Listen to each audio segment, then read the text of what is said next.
quite a journey. It's going to be quite a journey, and I really, I always talk about the other team first. And I watched Central Michigan film. Last year they were around 500, and they didn't do as well in the MAC. They lost a lot of scoring. But at the same time, I think that right now they're a very veteran team with 4 or 5 seniors out there, and I think they're very good.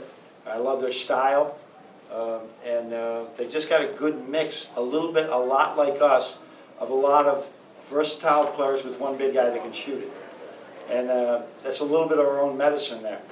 So they shot the ball extremely well from 3. They ran some good stuff early. We made some adjustments, and but still they shot the ball. You know, the kid Roundtree wasn't on anybody. You know, he's a new guy, and he played a hell of a game.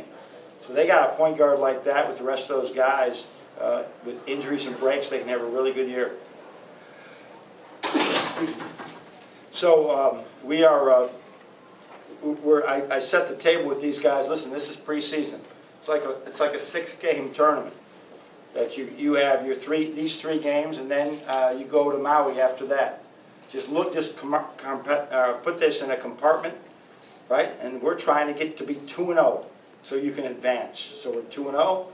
Film and practice tomorrow will be extremely beneficial, and then we go on with a good Southern Mississippi team right away. So we are. I'm excited. When you shoot 28%, when you got Mo and Duncan go 2 for whatever they went from 3, or 3 for whatever they went, and you win, and they're playing zone, I'm really happy, man.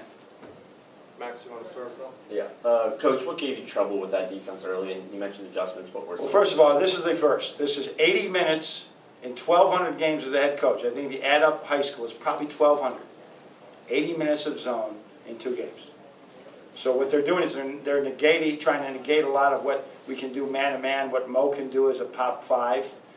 And our guys just getting accustomed to timing what we want to do, we're passing, and we got to drive the ball. We got to get 2 feet in the paint. See, Jerron did that immediately when he went in there.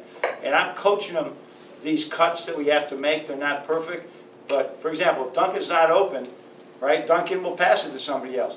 If Duncan looks like he's going to shoot it, they're going to jump in the air. Then he gets 2 feet in the paint. So all these things we're learning about as we go through it. Now, if we shoot the heck out of it, we're not probably asking that question, because we did get some really open shots. Chris?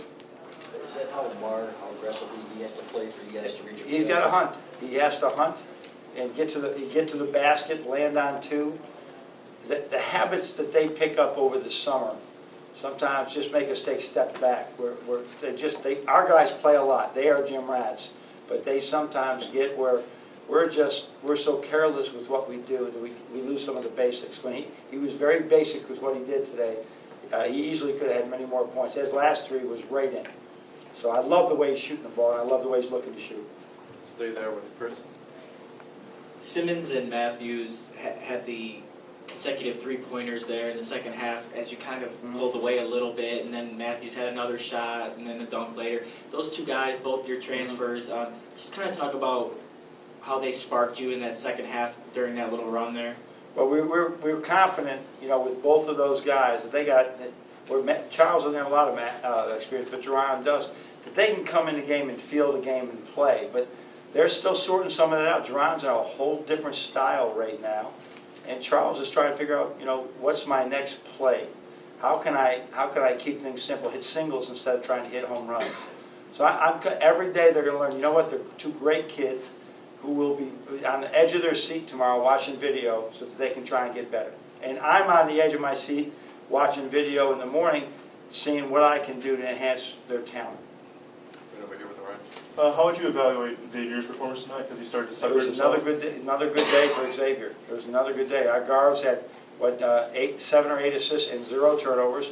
This team, they just turned over a really good Division II team like 28 times. We had 6. Is that 6 or is it 8? It's 6. That's a hell of a number. So if you don't shoot well, 6 turnovers allows you to get more possessions up. So Xavier is really gradually getting better and feeling more comfortable, and defensively he's really key for us. He's not making a lot of the silly fouls that he used to make, and still playing aggressively.